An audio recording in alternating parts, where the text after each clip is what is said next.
முருகக் கடவுளின் துணைகளில் ஒன்றான வள்ளி அம்மையார் நம்பிராஜனால் கண்டெடுக்கப்பட்டு வளர்க்கப்பட்ட குழந்தை. அது ஒரு தெய்வம். அதேபோல் முருகனின் மற்றொரு துணையான தெய்வ யானை இந்திரனால் கண்டெடுக்கப்பட்டு வளர்க்கப்பட்ட மகள். அவள் முருகனுக்கு ஒரு துணை.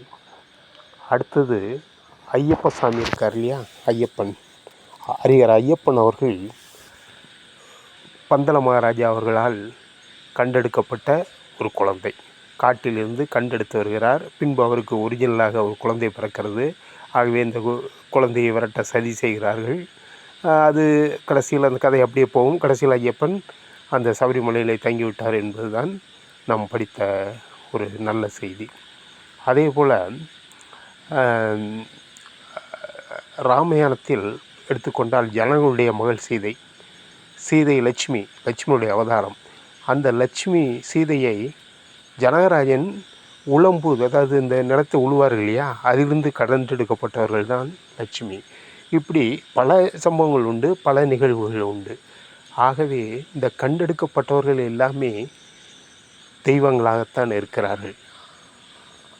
ஆகவே நாம் ஒரு ஆசிரமத்திலோ இல்லை ஒரு அனாதை இல்லங்களிலோ, அனாதை என்று வார்த்தையை சொல்லக்கூடாது, இல்லங்களிலோ ஒரு குழந்தையை தத்தெடுத்து வந்து வளர்த்தால், அது யாரென்று தெரியாமல் அது காட்டில் கிடக்கிறதோ ஆசிரமத்தில் இருக்கிற அந்த குழந்தையை கொண்டு வந்து வளர்த்தால் அந்த குழந்தை கண்டிப்பாக தெய்வம்தான். அதில் சந்தேகமே கிடையாது.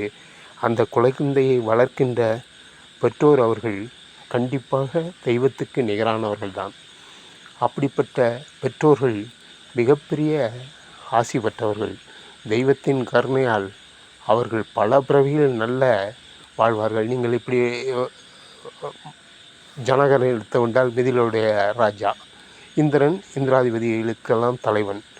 அது மாதிரி நம்பிராஜன் அந்த கூட்டத்திற்கு தலைவர். இப்படி ஒவ்வொரு குழந்தைகளையும் இந்த கண்டெடுத்தவர்கள் எல்லாம் பெரிய இடத்தில் இருப்பார்கள். பெரிய செல்வாக்கு மிக்கவர்களாகவும் அரசர்களாகவும் இருக்கிறார்கள். அது அவர்கள் இந்த பிறவியில் செய்ததில்லை, பல பிறவியில் செய்த அந்த நற்பயன் நல்ல குணங்களின் அடிப்படையில் தான் அவர்கள் இந்த நல்ல பலனை அடைந்திருக்கிறார்கள் என்பதுதான் உண்மை. ஆகவே மக்களே, நண்பர்களே, தைரியமாக ஒரு குழந்தையை தத்தெடுத்து வளருங்கள். நீங்களும் தெய்வமாகலாம் என்பதுதான் இதில் உள்ள கருத்து. நன்றி, வணக்கம்.